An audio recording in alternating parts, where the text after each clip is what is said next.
Hello, everybody. Hello. Thank you for joining us today. You are here in breakout session, Feeding the Megaphone, How to Increase Community Voice and Participation in Food Rescue. We're just going to take a couple minutes up top to orient to the agenda today. So we'll begin with a panel focused discussion. We'll have the panelists introduce themselves in just a moment here. And then at the end of our session, we'll have time for a Q&A. I'll be talking more about that later.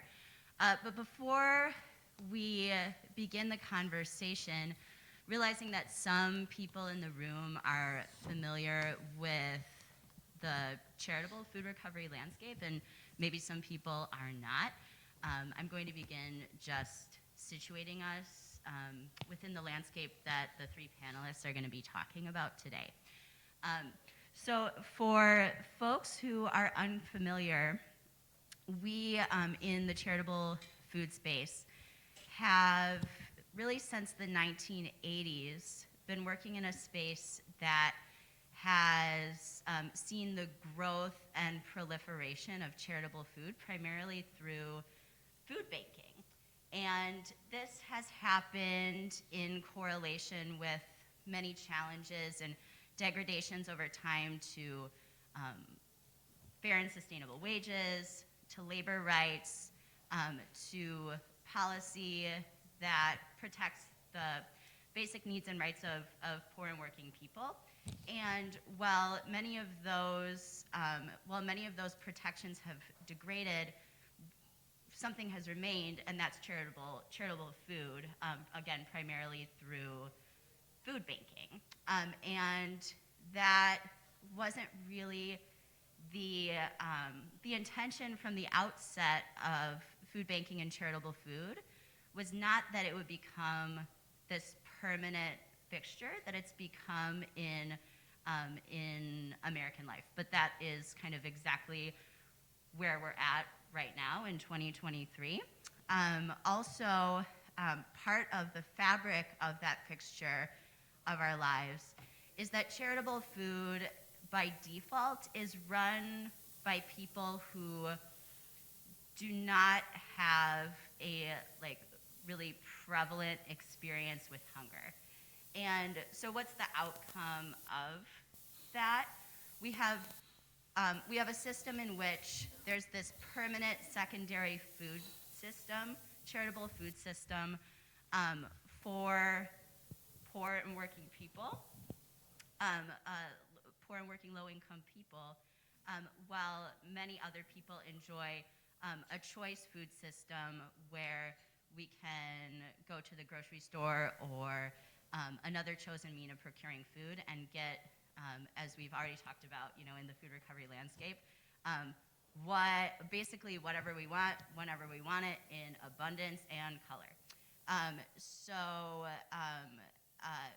But there are many individuals, community groups, and organizations working to change those systemic conditions and working to change the way in which this work happens, specifically to make it more community-based, community-focused, and community-led. And we have three of them here today. I'm honored to be here on the stage with you three and to hear you all talk about your work. And I would love it if you could very briefly introduce yourselves, so names, pronouns, organizations, the cities in which you work. Good afternoon, everyone. Patience Kabwasa, and I am the Executive Director of Food to Power in Colorado Springs, Colorado, and my pronouns are she, her, hers. Hi, everybody. My name is Hayden Dansky. My pronouns are they, them, theirs. I am a co-director of Boulder Food Rescue based in Boulder, Colorado. Hello.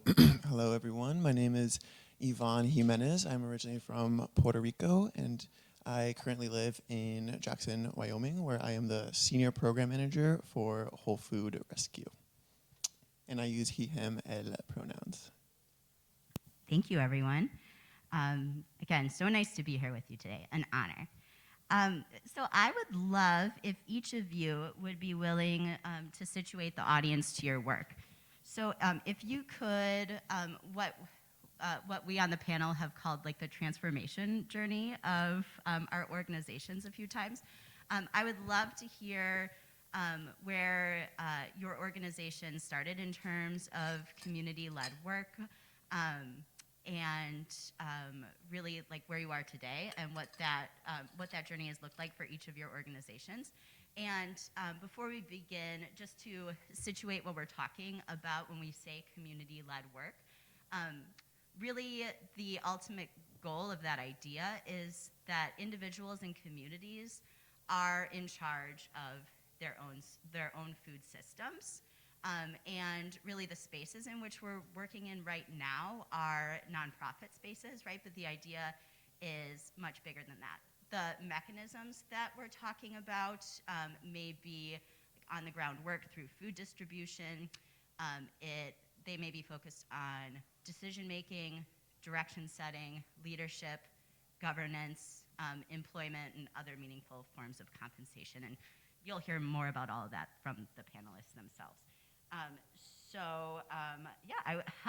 Where have you been? How did you get here when we're talking about community work, and where are you right now? I feel like Hayden should start, and the only reason is because I think it kind of like tells the story of us as an alliance. Okay. We didn't plan that part, No, but we did it. yeah, I can start.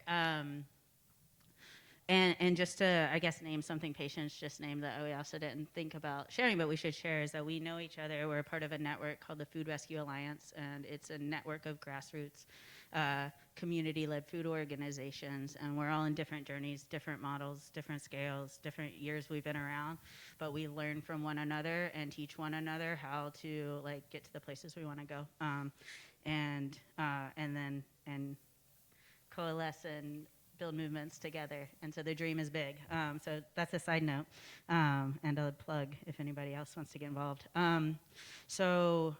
The basics of our work, we distribute food that we collect from grocery stores, and we take it to, in Boulder, we take it to 38 different places that are what we call no-cost grocery programs. They are community-led food access programming that happens in places that are easy to access for people. So affordable housing sites, preschools, daycares, places where people already gather.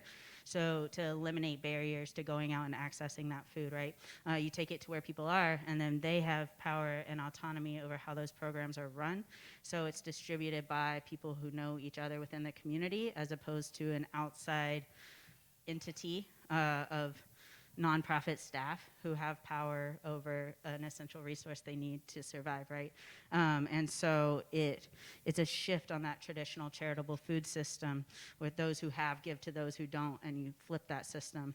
And instead we say, oh yeah, communities have been supporting each other's own health and well-being for literally forever, right? And our role in the nonprofit space is not to go in and change that, but to use the resources that we have to create the spaces for that like brilliance to emerge and to thrive, and to resource the ingenuity that's already happening, right? So that's not sorry, I said I was going to make notes, so I didn't rant. But we started in Boulder 12 years ago, and it was a group of volunteers who were like, hey, all of this food's going to waste and we need to do something about that. I think a lot of us in these spaces have maybe a story around seeing something that doesn't make sense and trying to do the next thing that makes sense. And the next thing that made sense for us was to start a meal where in the park that anybody could come to. And it was a lot of people living without housing, but it was a lot of people who had housing. It was just anybody could come, no rules, no regulations, no paperwork, right? And what people shared with us at that meal is that, hey, this meal is different than every other meal we go to, because we all sit down and eat together, right? We cook, we clean, we participate. We're like breaking down those systems, and that mattered to people because they felt like they had a voice. They felt like they could contribute in spaces that they didn't traditionally do that. And so in some ways, the core of our start was like embedded in this, like, let's sit down and talk over food. And so much relationship building can happen over food. So it is about the food, but it's not about the food, really. It's really not about the food. It's about like creating the spaces for that community organizing to happen. But at the same time, we are an all-volunteer organization. The opportunities for people to be involved were limited, right? Like, you had to have resources to be able to participate in an all-volunteer situation, right? You had to have extra time or privilege to be able to do that. And so I think in some ways the values were there, but we were still lacking in terms of like what resources did we have and who got to have access to make decisions around those resources. And so I think a lot of our transformation over the last 12 years, there's certainly transformation in the programs of creating these like community owned and operated spaces. But for us, and one of the things I'll focus on too is like transformation of how are people who were supporting involved in the staff, in the board, in the leadership, in the direction setting, in the strategic planning, right? And how can we create spaces where we have equitable hiring practices, where we have a equitable salary structure that all of our staff created together. I have notes.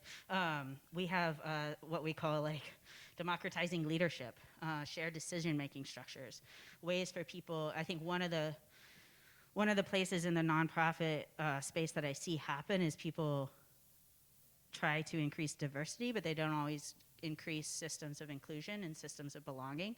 And so you bring people into the room and tokenize them and they don't feel like they can have a voice, right? So really deep dive into the structures and systems of our organization and where are we like really missing the mark?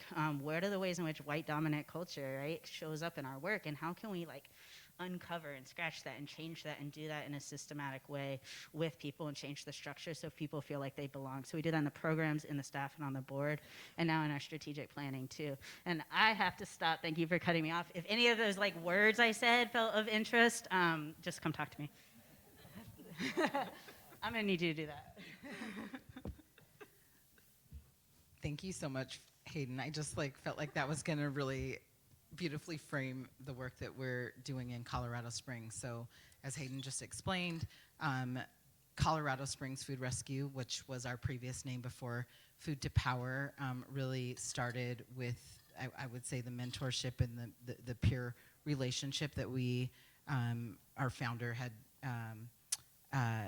built with Boulder Food Rescue. And you know, it was such an amazing idea and concept. We thought, why aren't we doing this in the Springs? And so really started to recover and redistribute food in different communities and set up, you know, really connect with community stakeholders and leaders in those communities.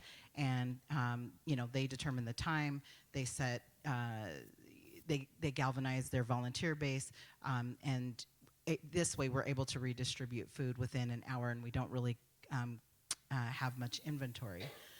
But as we started to really think about health equity and, you know, food recovery is really, really important.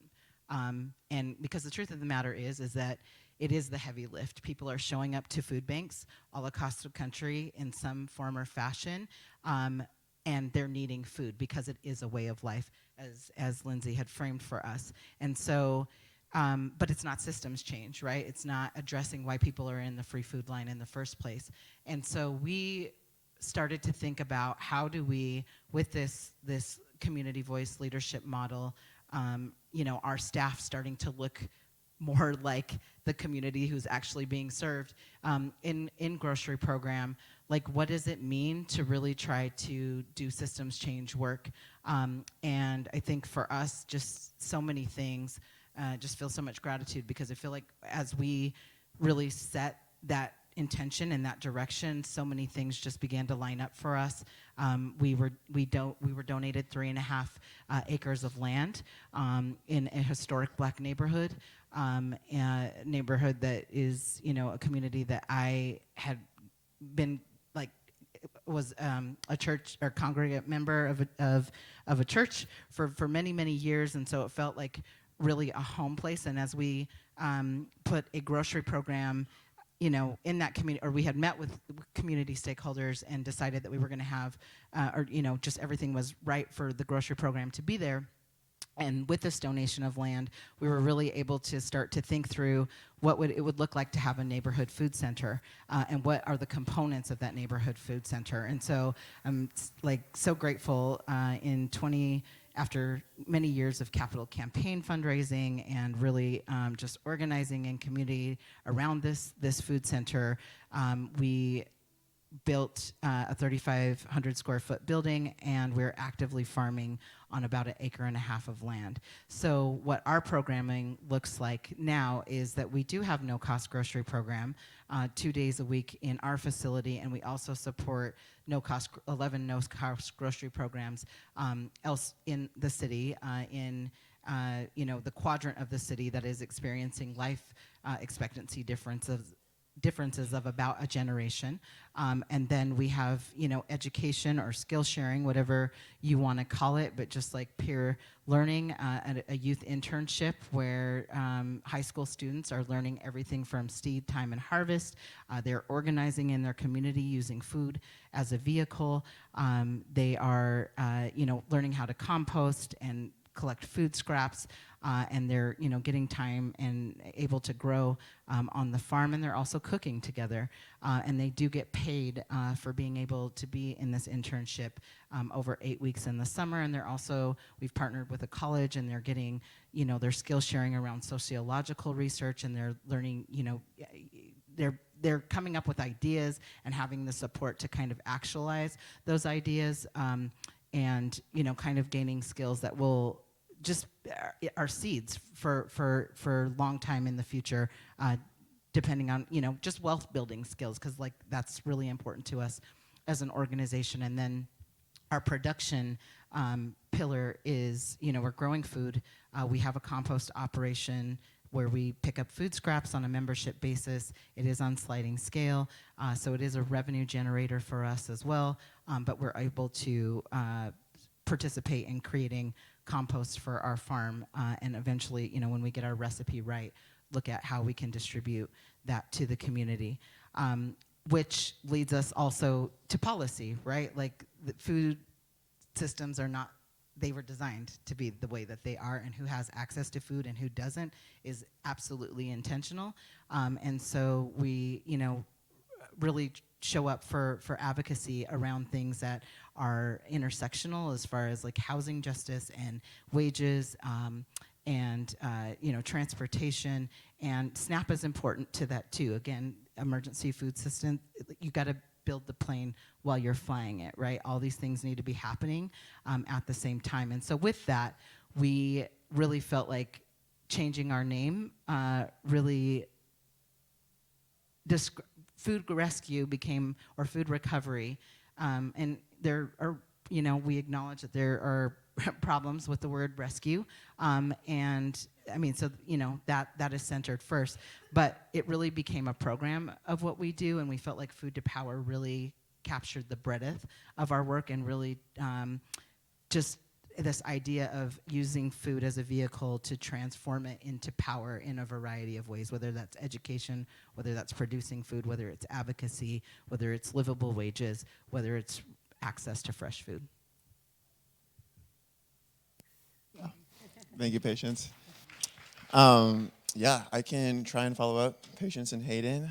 As a reminder, my name is Yvonne, and we put our bios together, and we said we weren't going to share too much, but I'll give a little bit of background on where I work and the context of that, because I think it is really important to understand some of the identities and how that kind of relates to our work. So originally, I am from Puerto Rico, and I grew up in the state of Washington, so I've been in that place of in between, and there's a lot of different things that we could choose to unpack within this discussion, and we're going to try and keep it as focused as possible. But as we saw this morning in the primer, and as we see just with people who care about this work, we understand that none of this is just about food waste, and so there's so many different political, economic, and social forces to unpack. So within that, I will just acknowledge that I do have, I navigate the world as a Latino male, but I also have abundance of privilege within Jackson, Wyoming, and the Latino population that I work with there. And so for those of you that don't know anything about Jackson, a lot of people commonly refer to it as Jackson Hole. It's known for its world-class skiing. It's a gateway community to Grand Teton National Park that shares its northern border with the Yellowstone National Park, which makes up the Greater Yellowstone ecosystem.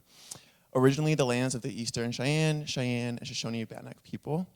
And we're really unique because we are the wealthiest county in the wealthiest country in the history of the world. So our per capita income, our average income, is $318,000. So that is the situation that we live within in Jackson. And I share that because it's very applicable to the communities that we're all working across, because we all come from the western state, well, not all of us, but there's a large concentration within Colorado and Wyoming. And so the important distinction that I make there, and I gave a talk similar to this last week with high schoolers, and it was reminding them, okay, well, in class you study what the average is, right? And you just take all of the population and you add them up and you divide them by the population. But that does not really adjust for outliers. And we know that we live in one of the most unequal countries in the history of the world. And so when you look at the median income in Teton County, we're looking at $55,000. And that is the number that's important to look at, because that is the reality that we are working within in Jackson, right? That is what we are trying to address. And it's important to acknowledge that, because Jackson is not some anomaly, right? We're not this like utopian mountain town that is removed from the real world's problems.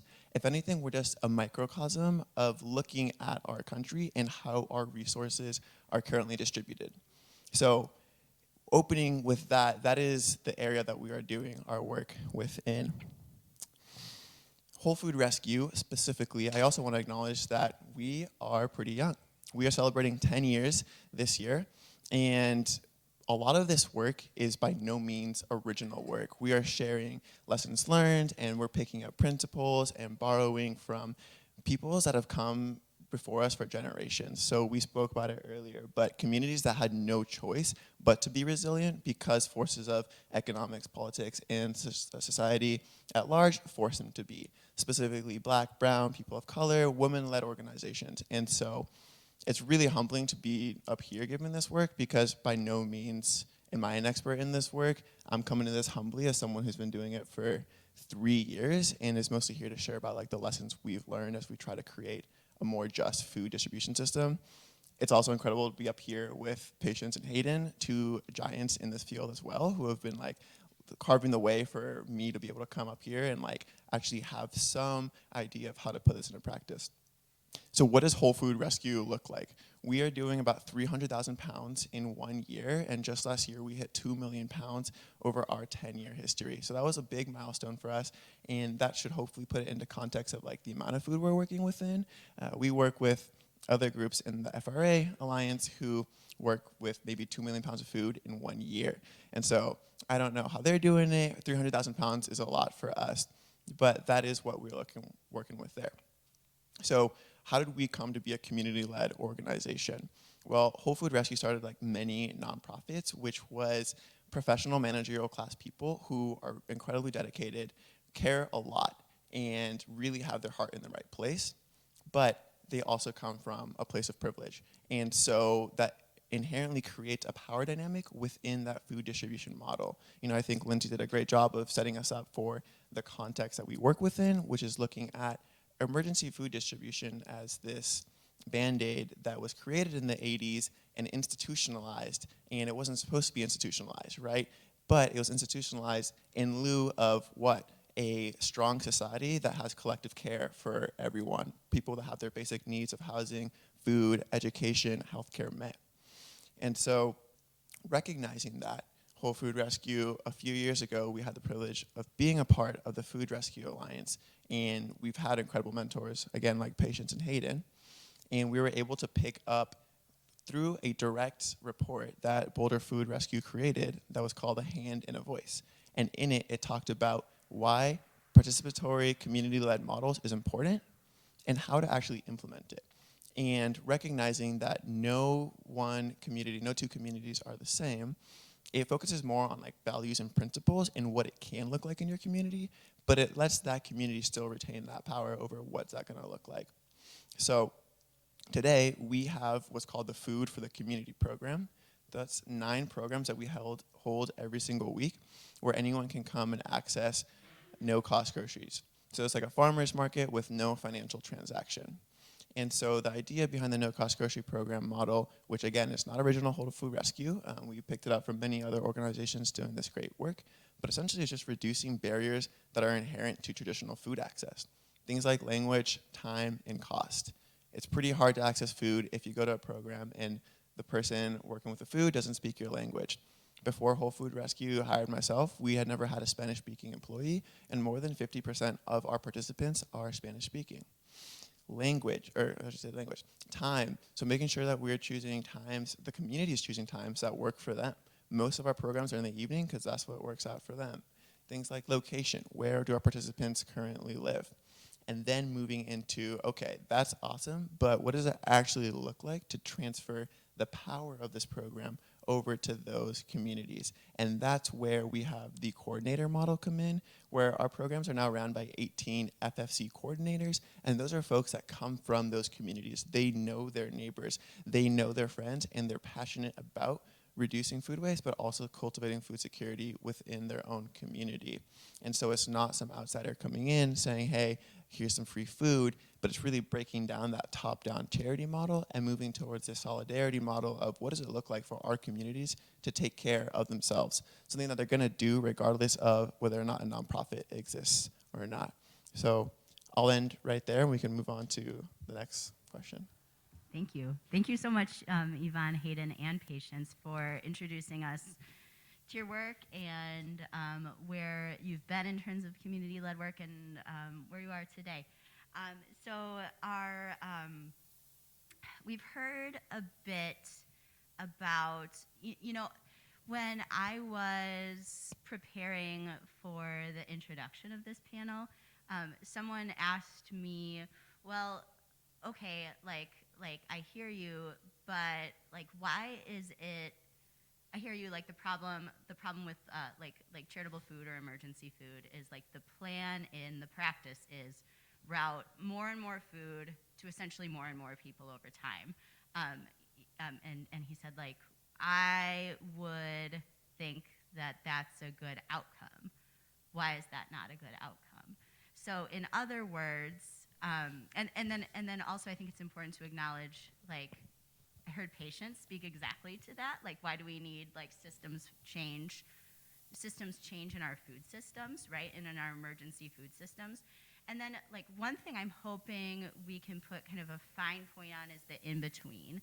Like why is community-led work important in this in between space when we're at least in intention moving from this system that's set up to distribute more and more food to more and more people over time through the emergency food system, and like while we're working to the food system that we want in our dreams and our futures, like why is community-led work important in the in-between? Hayden. Yeah, you're acknowledging something that, I think is real, right? Like,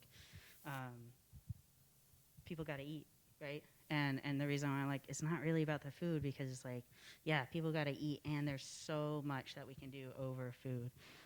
Why is it important? I think you all kind of acknowledge like what we're doing is not working. More and more people accessing resources means more and more people need those resources, right? And we want to see that go down. That's the goal. Less food waste, less people who need it in this current system. I kind of already spoke to like communities are already creating these communities without abundant access to resources support each other and have been forever. When nonprofits go in and try to fix something that's maybe doesn't need to be fixed and assume what people need, we end up exploiting people, right? For our own good, for our own benefit, to preserve the nonprofit. The goal is not to preserve the nonprofit.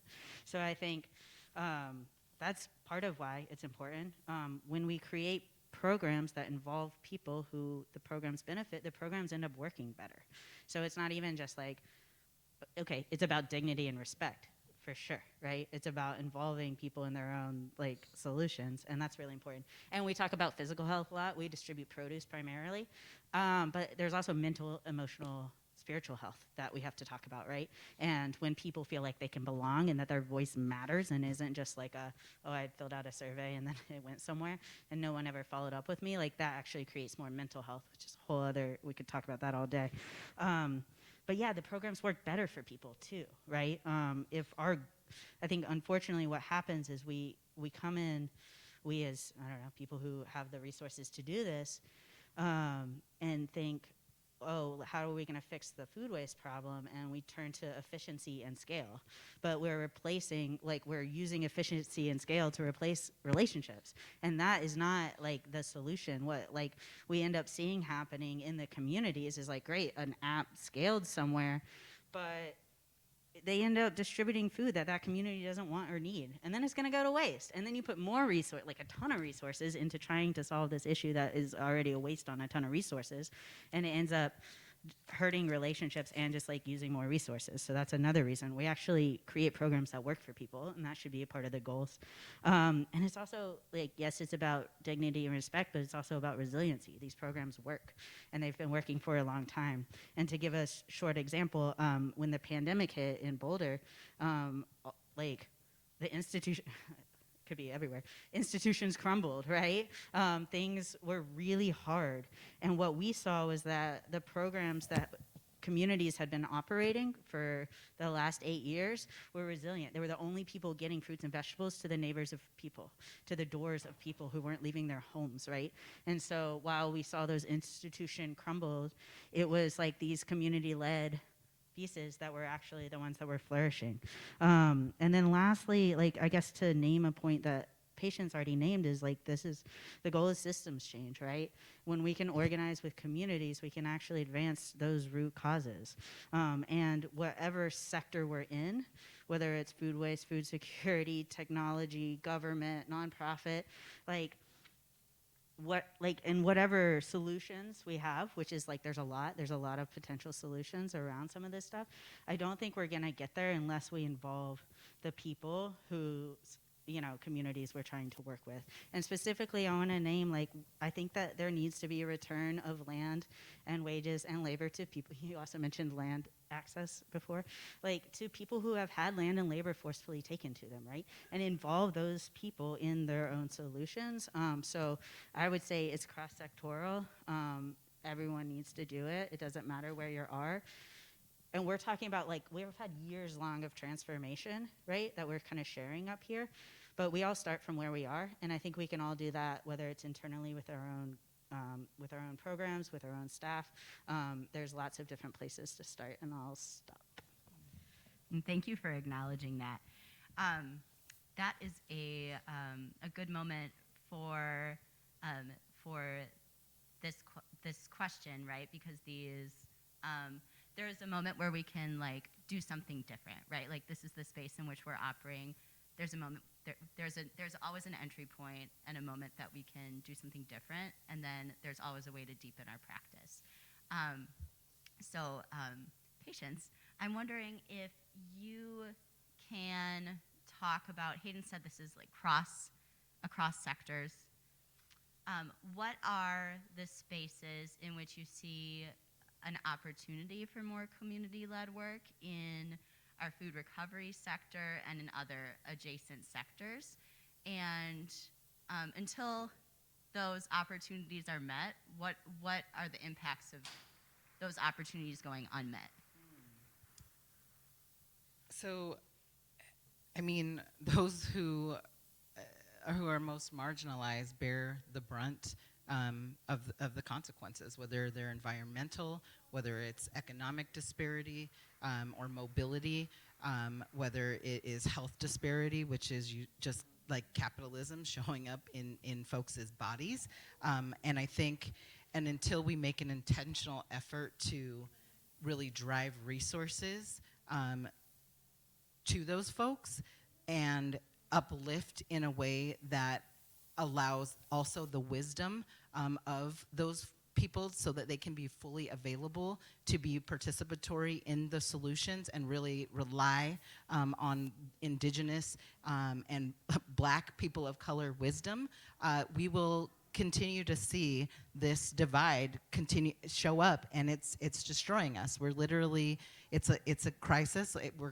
It's the climate crisis, and I think until we can have full participation in stewardship of land and make, I think, economic parity the bridge and how we get there, then we have these two sectors that show up separately. We're really talking about environmentalism, disconnected from health equity, reparations, land robbing, and really income parity is the bridge to get there. And so I think those are the consequences, and I think it's impossible to come up with waste solutions without going there.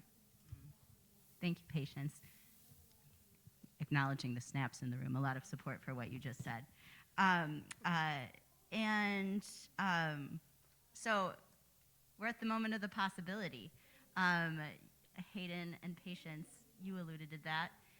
Yvonne, I'm wondering if you can talk more about the possibilities you see to deepen or broaden community-based solutions in this moment. Yeah, absolutely. I also want to acknowledge, in the theme of humility, that I think is coming up a lot, that no amount of food distribution is going to materially solve hunger. And so just acknowledging that hunger does not exist in a vacuum, right? And again, it's those economic, social, and political forces that are creating it. But I think, Hayden, when you were talking, this definitely resonated of we are working alongside communities that have been called resilient forever, and we are just trying to make sure that we can help facilitate resources that they have not had access to. And we're not just creating resilient communities for the sake of having romanticized resilient communities, but it's so that those communities have self-determination and the ability to determine their futures. Because ultimately, going back to this presentation we did with the high schoolers, it's at the end of the day, people facing food insecurity are experts in their own lives, and they know what they need more than anyone else. Again, it's people facing food insecurity are experts in their own lives. And so what does it look like for communities to say, yeah, I'm an expert in my own life, and I don't need someone else telling me what I'm going to do, but rather we're going to create our own solutions with the help of organizations that can help restructure that typical power structure that might be coming from a top-down model in more traditional forms of charity. What does it look like to shift to a more horizontal model that says, we don't know anything else that you don't know? So going into that, I think when I first came into this work, again, I want to be super humble here. I've only been doing this for 3 years. And when I first came into this work, it was very helpful to have the work of Boulder Food Rescue's A Hand and a Voice report. And I really don't want to downplay how significant this was in our work. This is a 40-page report that they poured a bunch of resources into, including help from the University of Colorado Boulder, to really look at their community and say, what do you want in these food access programs? And the consistent themes that came up were choice and autonomy. Right? And so built into that, there's whole things we want fresh veggies, and we want oranges, and we want this. But ultimately, it comes down to choice and autonomy. And so I can't recommend this report enough for anyone doing food rescuing or any sort of food distribution, but the lessons are applicable for any sort of systems of care, any sort of organization that's saying, okay, what we've been doing hasn't been working, this top-down model is not working. What does it look like to redistribute power within this community? Because ultimately, the food is just the vehicle. We're looking at power, and what does that look like? So yeah, I really want to keep it simple and focused. There's so many things we could talk about. There's a million books we could name drop here and there, but if you want to take away one thing, I would say go look at that Hand and a Voice report. It's super applicable for any sort of nonprofit organization, but it's also applicable to private organizations and public organizations that are looking to say, what does it look like to fundamentally reshift power within our work? Thanks so much, Yvonne. And on that note, I want to point to, we have a handout for you all to take. I think it's over by the audio-visual table there. Yep, thank you for holding it up. And I believe that report is listed on those list of resources. Hayden, thanks for compiling those and bringing them for us today. And everyone on the panel, thank you so much for being here and sharing your time and the knowledge gained through your work and your experience in the world. We really appreciate you sharing with us. And with that note, we're going to transition to our question and answer period.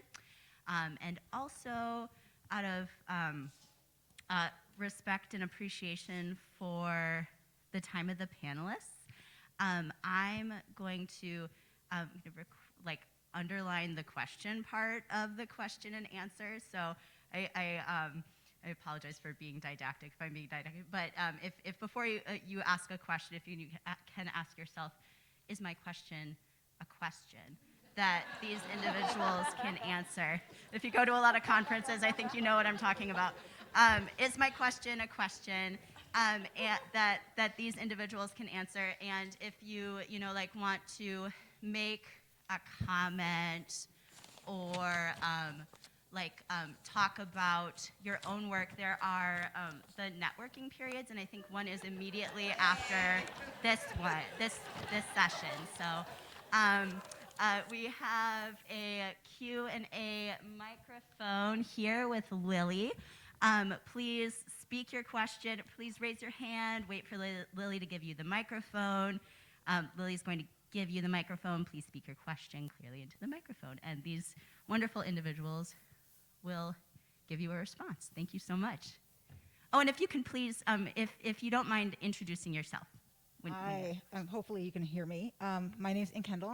I'm from Food Forward, a nonprofit based in Southern California that focuses on food recovery. I had a question. First of all, thank all three of you. That was really great and informative. I did have a question about something that Hayden had mentioned in the beginning. And it sort of struck me a little bit. And when you mentioned about a community voice leadership model, I think there's a tendency, well, I'm going to not stay to the question. Just want to basically understand that and how that connects to the work you're doing in the community, because there tends to be a disconnect sometimes of why that's important in the work we're doing in the community, if that makes any sense. Let me see if I got your question right. How to connect community voice into the broader work that we're doing? So I guess I want to better understand the community voice leadership model that your team has implemented and why that's important when, connecting, because sometimes there's a disconnect in serving the communities as well. Yeah, so, I think we could probably all speak to it. It's really like, how do we create structures and systems for their voices to matter, right? Is that what we're talking about? Exactly. And sometimes when we are in the day-to-day grind, we never get, there's like lots of research and science around this too, like you actually have a limited bandwidth to be able to dream. What is, like if you go in and you're like, what is your ideal dream, like future food system, and it's really broad. It's like, I'm just trying to eat and feed my family, right? And so a lot of what we've been trying to do is like, how do we create spaces for people to dream, to resource people to dream, like pay people to, if you're gonna like use community members, this is for nonprofits out there that use community members as like focus groups, like pay them for their expertise, right? Give them time and space to really dream and create the structures for that.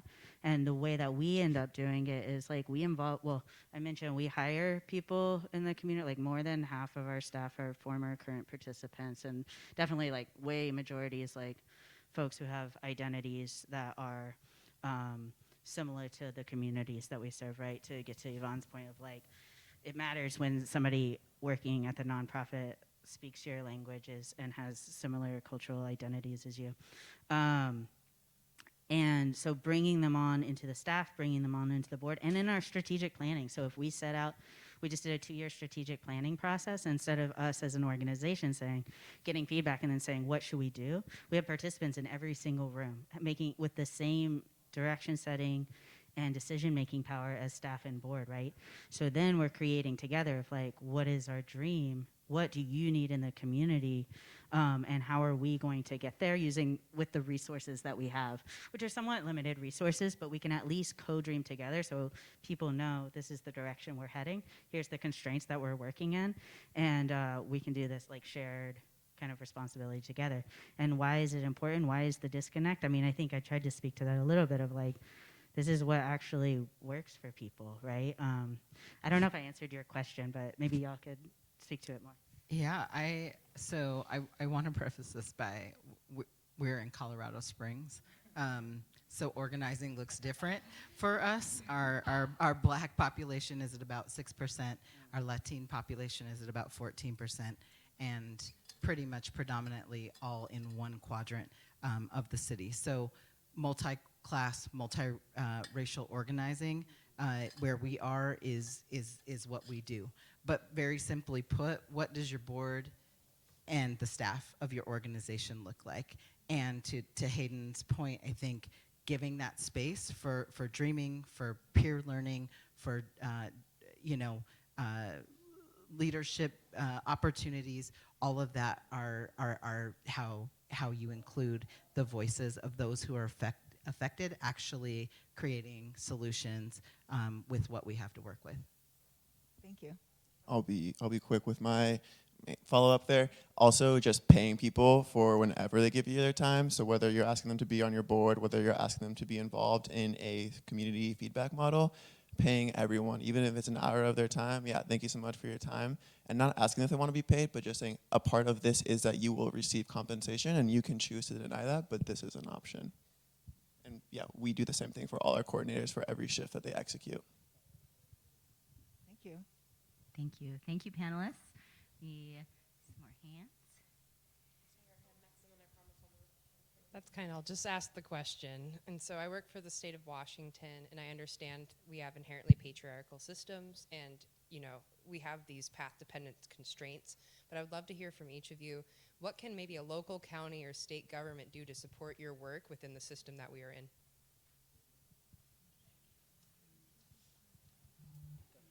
Absolutely. So, I live in the mecca of philanthropy. Philanthropy tends to follow wealth, and so within Jackson, we have 200 nonprofits within Jackson. We have a working population of 20,000 people. So we have about, I forget what that ratio is. It's a bananas ratio. And so one of the things that our elected officials are always saying is, okay, well, we want more representation in these leadership positions. We want to hear from you all. Well, again, create the model where you actually value that, so pay them. Very simple. Create models where you can compensate people. If you want them to be on a public board, create some sort of way to compensate them. If you want them to be on a nonprofit board, consider that them volunteering their time isn't an option, so offer compensation. So in the spirit of being direct, simple, and honest with these, I'm just going to say pay them. There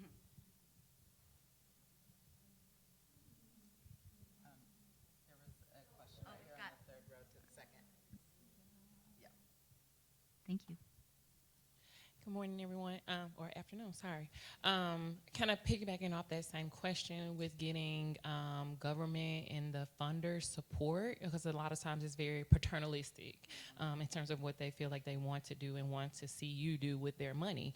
So I was just wondering if you could kind of talk through like what were some things that you were able to do to make sure that you still remain true to the community needs and wants, but also were able to get the support of the folks with the money.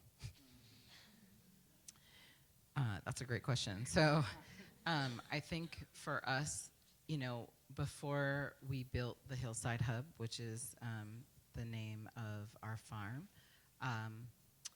that was envisioned with community voice, right? So we canvassed households, we held focus groups, and stipended people for their time.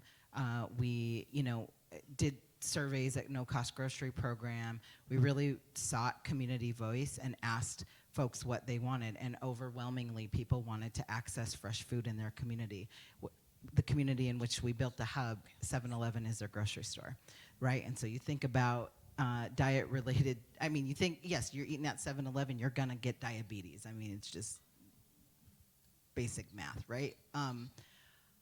But being able to, I think it's being really strategic about your partnerships and how you present your case to foundations and funders, because simultaneously we're also working with the county to uplift, health disparity, where that shows up in the community, and putting that on blast, essentially, in a way that we could go back to a foundation and make a case. This is what the community is asking for. They need grocery store. They want access to fresh food. Here's the vision of, what we're doing. And funders like to fund, or philanthropy likes to fund innovative things, right? And so being able to, I think, just effectively storytell. Hi, I'm Krista. I'm from Willing Hands, which is a food rescue organization in Vermont. And I'm curious, you all have been talking a lot about relationship building and kind of the organic nature of how these coalitions are built. And one of you mentioned, an app is sort of great, except if it doesn't work for people. And I feel like it seems like there's a lot of technology focus these days in all these apps. And I'm curious, what role, if any, do you see for those sorts of things in a more community-centric model for food rescue? So I think it, dial in to the community in which you are, right? Seniors are not going to be using an app. So how are you, I think, when you are thinking about technology as a medium to communicate and to receive, communication is mutual. You have to think about your modalities, right? So you can have an app, but maybe you also need surveys. Maybe you need to go to people's homes. Maybe you need to call people on the phone. And I think if you have relationships, genuine relationships, you can do that. And you can think about how to use lots of technology in order to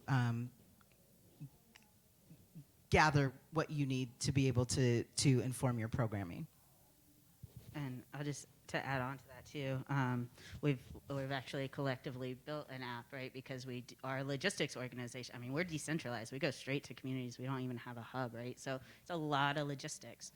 But the idea, instead of framing it as the app's the solution, because it's not, it's a tool to free up time and space for our staff to be able to build relationships with people, right?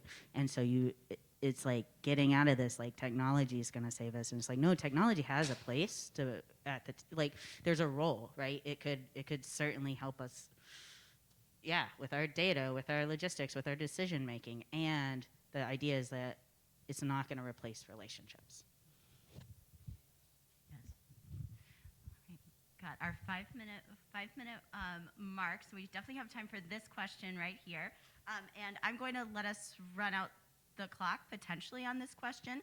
So before the question, just going to make just one announcement that we next have structured networking from 2:30 to 4, and then a closing main stage before tonight's happy hour reception.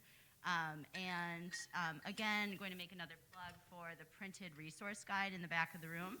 And the various tables and exhibits set up around the venue. Please, your question in the back. What are your thoughts on partnership marketing? So many nonprofits do a lot of the same things in certain areas, and sometimes they want to work, alone. But what are your thoughts on that partnership marketing to get the word out about what's going on in your communities, et cetera?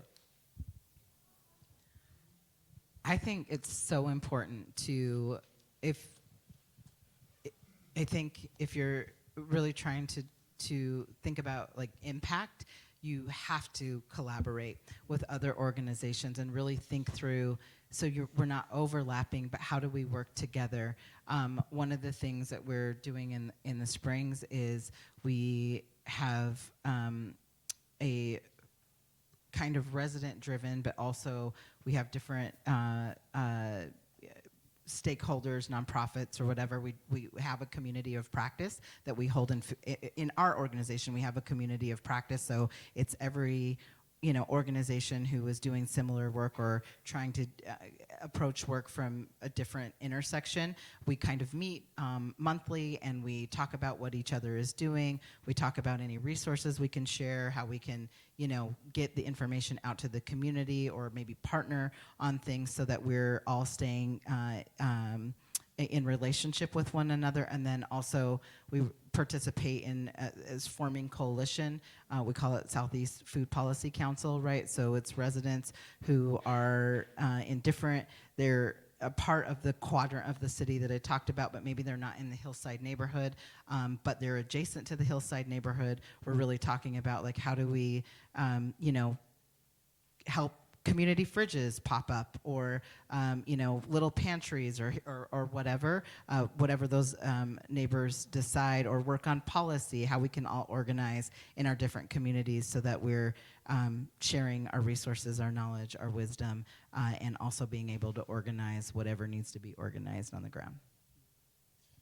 I'll give a specific tool that our community has put into practice, and a lot of other communities are doing it too, which is called the mobilizer model, in Spanish, movilizadoras, and it's got the feminine there because it is typically a matriarchal thing where it's the women who are taking care of their community, and ours is a specific immigrant-led distribution model where they're distributing information. And so it popped up during COVID as a means of saying, okay, this is how you access this very important health information. Now they have a model where they have 10 mobilizers for 6 months, and they cycle through that, and they eventually move them up in positions of leadership. But their sole purpose is to get out information that other nonprofits distribute, and we compensate them for their work there. So the Voices model, or the Voices is a specific name of the model in Jackson, Wyoming.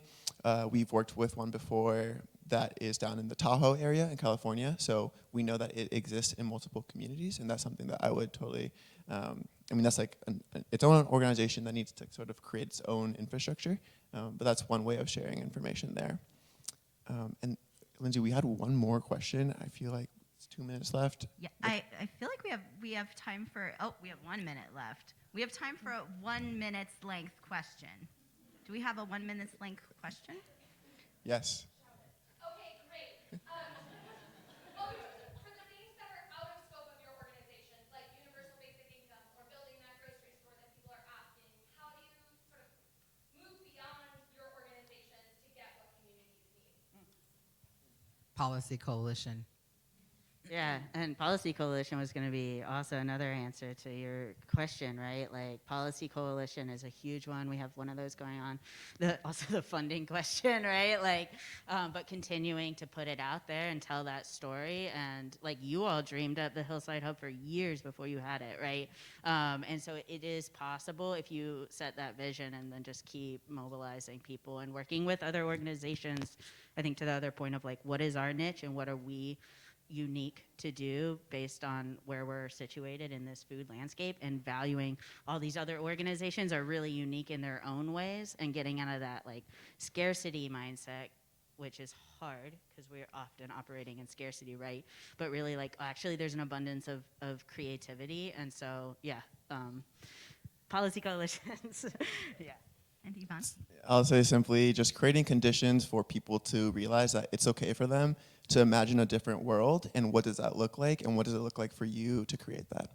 Okay, one thing, and I want to quote Adrienne Marie Brown, who's like a big visionary and beautiful writer who influences a lot of my thoughts. She one time said on a podcast that we're constantly creating the utopias within the dystopia, right? And sometimes we frame them as like, oh, we're in the dystopia and we're getting to a utopia, but instead of imagining it as a linear scale, it's like we're actually all creating these all at the same time, and so just spreading them out and making them a little bit bigger, and that's what you just reminded me of.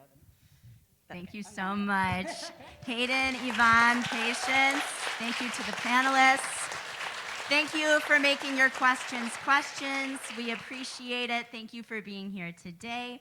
And thank you again to the panelists for sharing your knowledge and expertise, and gracing us with your presence today. We appreciate you.